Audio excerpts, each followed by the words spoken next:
right, welcome back. It's me, Mela, here on Soundbar Live with Mela, and I have a special guest today, Quincy, who is What's up, man? Yeah. Good? I'm great. How are you? Good, real good. So he's a great bartender, and he's an amazing comedian. So we're gonna get. I made these weird ass drinks.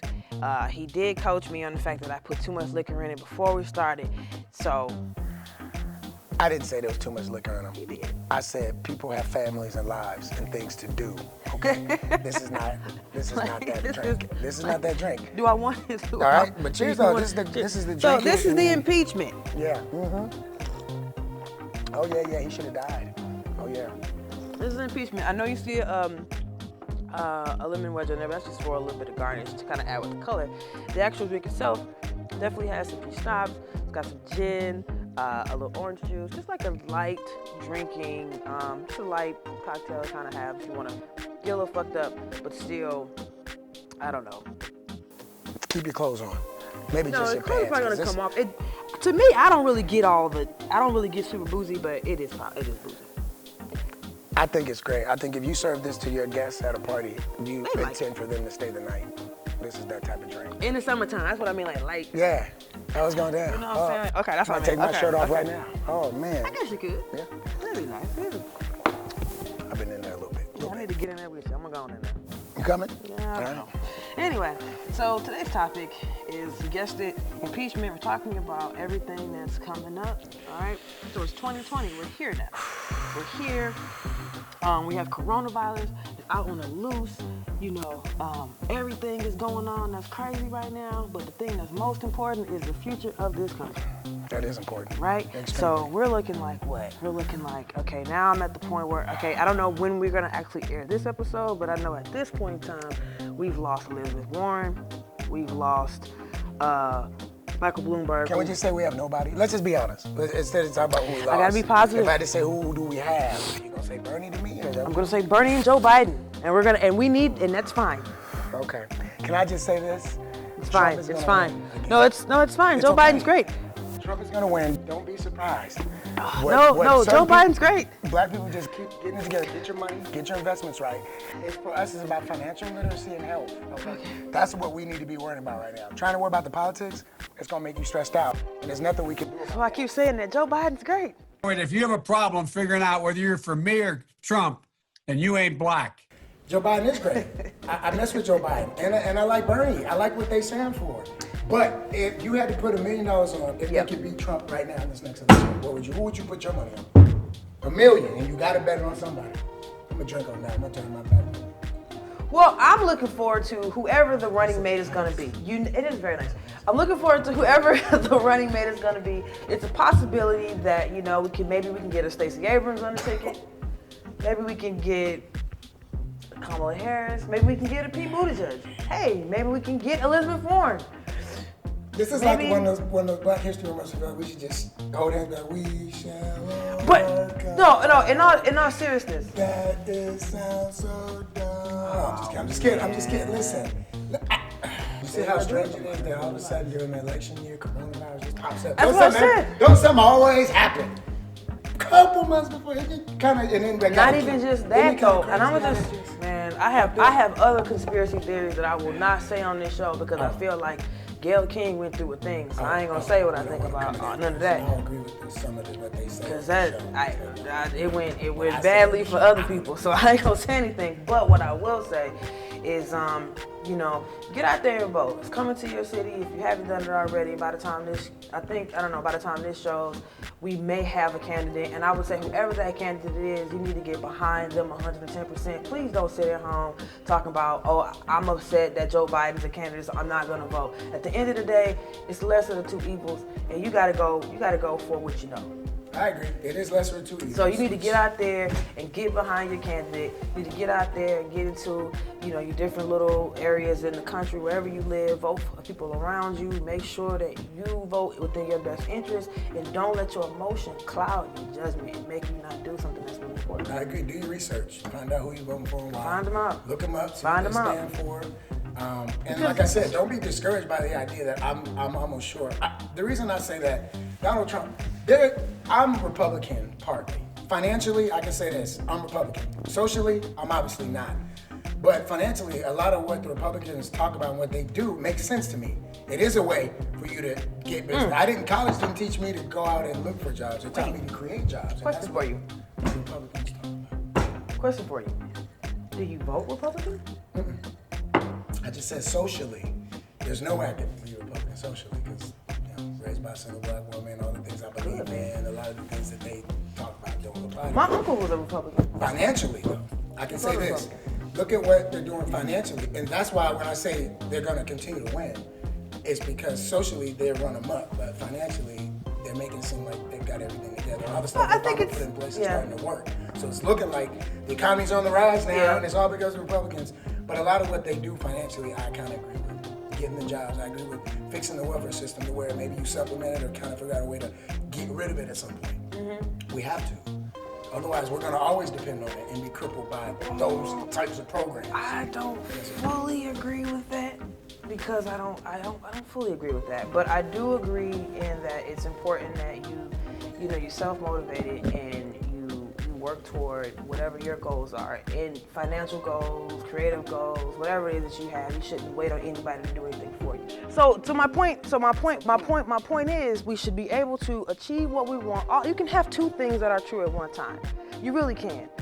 So hopefully in the next election, you guys vote your interest, but more importantly, if you're sitting at home and you don't want 4 more years of Trump, figure out what the hell you want to do. If you want to sit at home and just sit at home, then that's what the fuck you finna get. Because what they doing is they're mobilized, they're clear about what they want. Yeah. You wanna know why? Because they've been doing it. That's how they got that motherfucker in office, because they were clear years ago about what they wanted. So what are you clear about? Yeah, and they willing to cheat to get theirs. What you willing to do? Yeah, but you know that because, that's why I'm sitting here looking at you with my brown self speaking English. That doesn't make any sense. Makes no sense whatsoever. But that's how, because that's how I got here. That's how you got here. That's how we got here. So know who your opponent is, and then you gotta strategize in that way. Go out and vote. Yeah, go out and vote, make your voice heard, and then also don't just worry about that. Get your money, keep selling that hair, girl, keep doing all that stuff you're doing. Financial literacy. That's black. And wash your hands, and you should be all right. Blow your nose. That's the end. Just wash your hands. Okay, so let's go ahead and get a little toast to good music right here. Make a little drink ski. All right, so thank you so much, Quincy. You are amazing. All right, you guys stay tuned. We have Yeshua Kalev. He's here today, and his story is amazing. You guys are gonna really get into him, and his music is even better. So you got 2 great things coming. Yo, Quincy, so if there's anything that you have going on, just shout out to the camera. Yeah, first of all, shout out to Soundbar Live. Make sure you check out my episode. Thank you for having me. Check me out at fatcomedy.com. Also, Quincy Bonds Productions. We have a kids comedy program here in Atlanta, and we're filming in studio. So check us out. All right, we're coming back with Yeshua Kalev.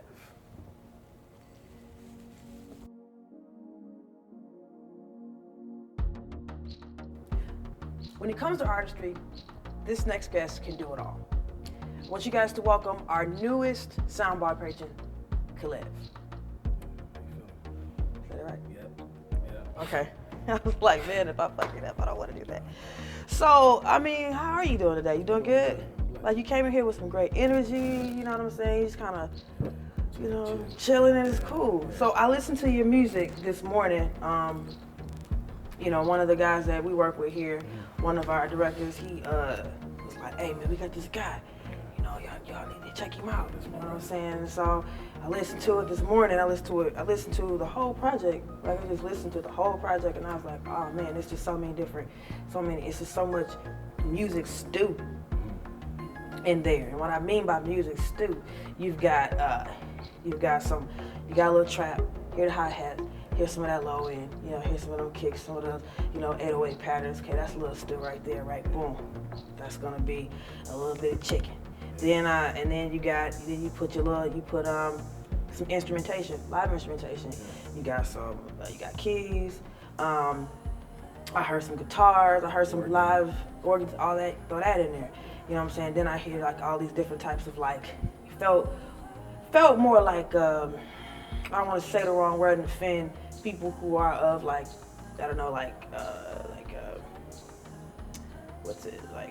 from Caribbean cultures and so forth. But then I felt a lot of that kind of vibe, and there's really like a little bit of reggae. Yeah. Yeah, I felt a lot of that, and then I just felt, just straight up and down, like kind of just talking and just saying your feelings in the same way maybe a Drake or a Frank Ocean would do. So that was really fun to listen to that as well. So I mean, what's dope about that is like I remember just working on that project and what's in the project? Vibes, not Vibes in Here. That's my first project. Touche is what's out right now, so you can Touche's find out that. right. Both of them out right now. Yeah, you can Vibes find. in the Hills is out. Touche is out. You can go listen to those. Yes. So Spotify, Apple Music, all that. There it is. Title, everything. Yeah, all that. It's there. Yeah. So let me just start this because like I heard some really cool things about your journey. So I kind of want you to start it and telling us like what got you in music, what got you kind of going in this way. Well, if you start my journey, you got to start with my parents. Okay. My father, he was a businessman in Detroit in the 90s. In the 90s, East side, west side. East side. Oh, East side. man. He was born on the East Warren Projects. Okay. Yeah, Vincent Beard. First. My people from the west side. That's dope. When you really you got you born on definitely on your side, but when you from Detroit, You from Detroit? Yeah, my family got I got family on Joy Road. Okay. Evergreen. Yes, this is all west side, Schoolcraft, correct? everything on the west Yeah, side. these are all the street names that I am familiar with. Yes. Yeah. So my father was born in the East Warren Projects. He figured out a way to provide a different lifestyle. And my mom was a singer. She was singing behind a lot of big choirs. So they would push me in the church to sing, and I would hate it. At the time, I hated it. Like I would run in the bathroom. What's your voice part? Bass? Tenor. Tell me because black folks. Yeah. You either soprano, you the alto, or you a tenor. It's three right? parts. It's just a side note. My brother, he was really big in the gospel as far as the songwriting. Okay. Clark Sisters, Kiera Shear, J. Drew Shear, that's my family. Oh, yeah, that's Detroit. Yeah, that's Detroit, so you know. Before we get, so let's talk about that for a second, because you have a brother, right? And your brother, he's done stuff for Beyonce. We know, what songs do we know that your brother's written? Sandcastles. He produced Sandcastles for Beyonce. Okay. He did the Baby Rose record. I think her single was called All To Myself. Okay. He did Got Me by Ari Lennox and J. Cole. Okay. Yeah, so he be moving around.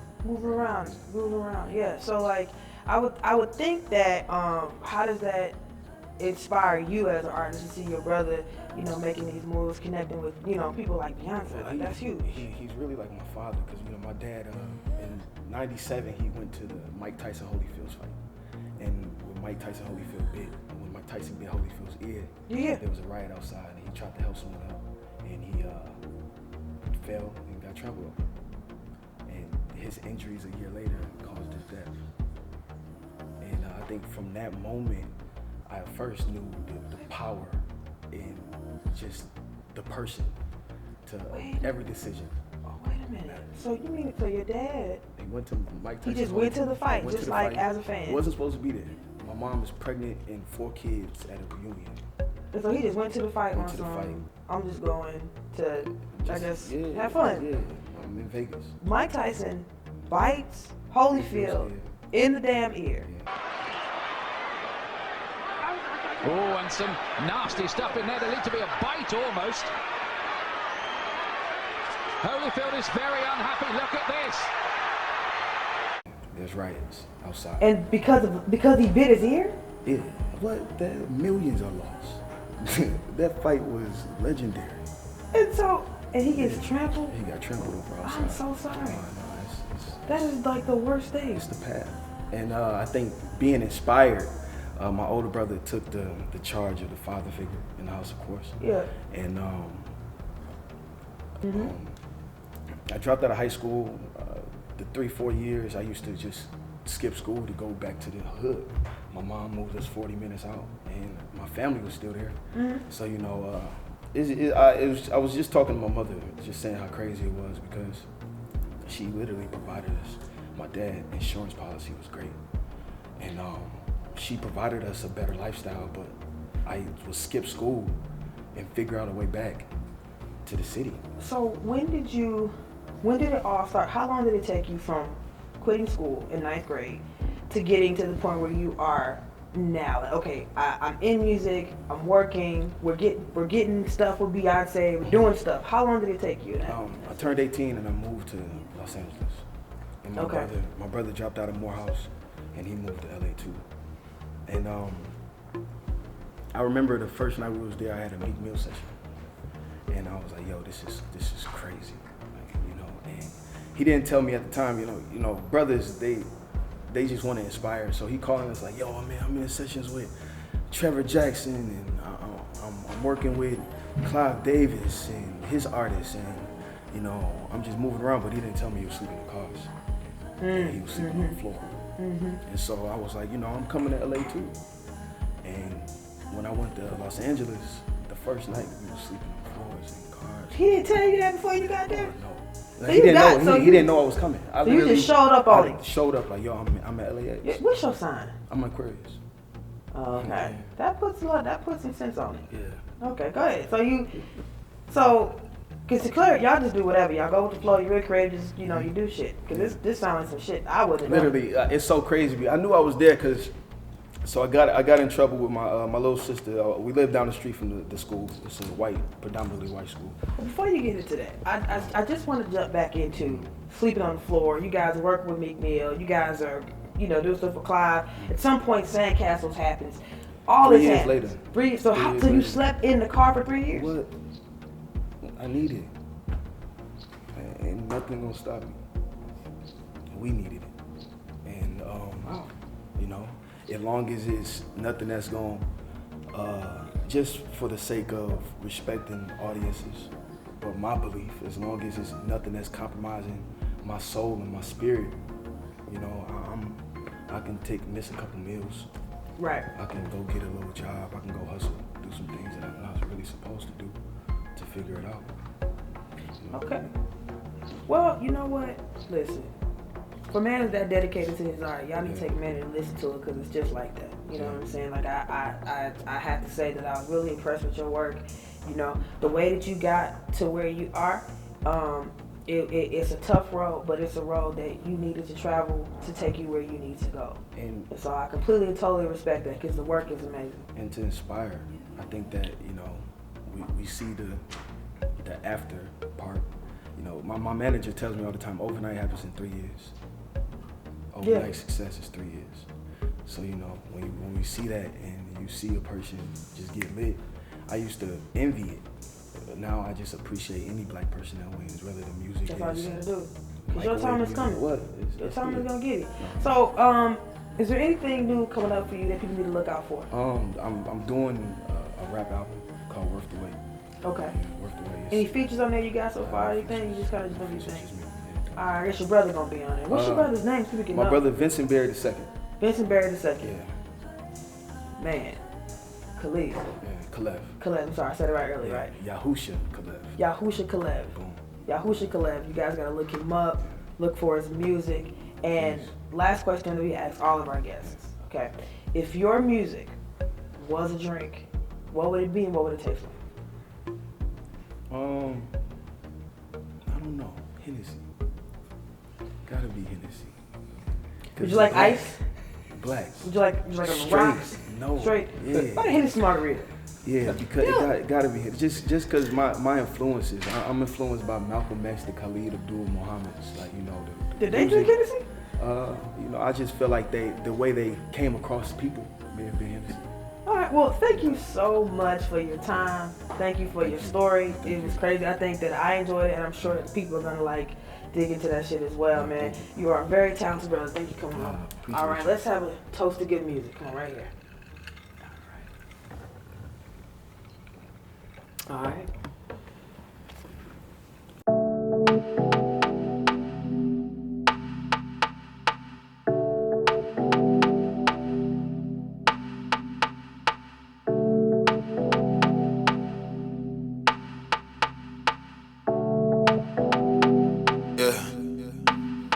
It's funny how it goes.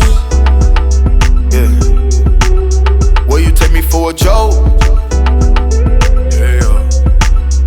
She just left a man and now she wanna dance. Yeah.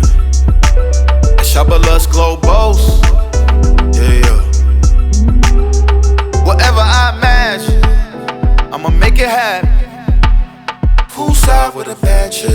loud and said I couldn't have it. Why didn't I listen? You said you were savage.